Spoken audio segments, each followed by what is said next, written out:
حضرت ہند کہنے لگی مجھے کعبہ کے رب کی قسم ہے،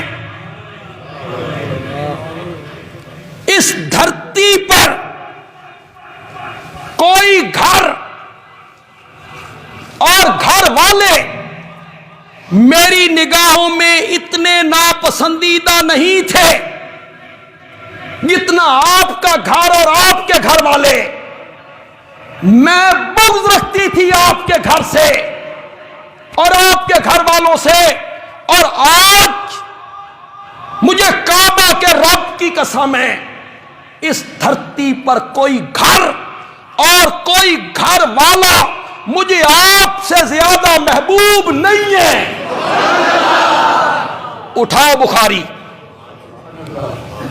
تمہیں صرف یہ یاد رہا کہ اس نے کلیجہ چبایا تھا، جھوٹی روایتوں کے بلبوتے پر ایک صحابیہ پر الزام لگاتے رہتے ہو۔ آج آپ کا گھر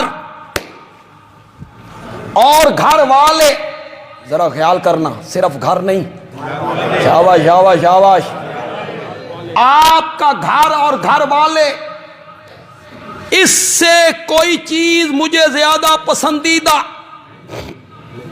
محبوب نہیں ہے۔ آپ کا گھر سب سے زیادہ محبوب ہے، آپ کے گھر والے سب سے زیادہ محبوب ہیں۔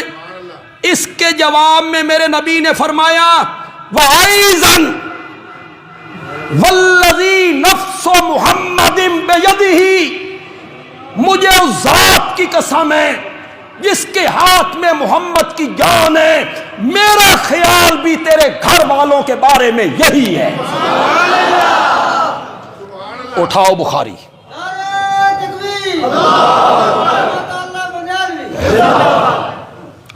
کوئی تمہیں نہیں سنائے گا،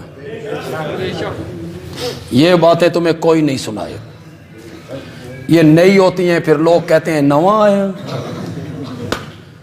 تو کتوں آیا ہوں بھائی؟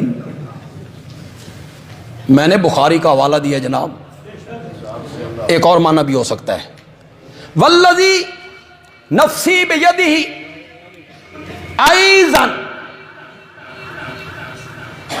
جس کے ہاتھ میں میری جان ہے، مجھے اس کی قسم ہے ابھی اس محبت میں اور اضافہ ہوگا۔ یہ بھی میں نہ ہو سکتا، میں نے دونوں معنی کر دی۔ محدثین نے یہ دوسرا معنی زیادہ کی ہے، میں پہلے معنی کو میں نے ترجیح دی، میں نے دونوں معنی آپ کے سامنے رکھ دی۔ دوسرا معنی کیا ہے؟ ابھی اس محبت میں اور بھی اضافہ ہوگا۔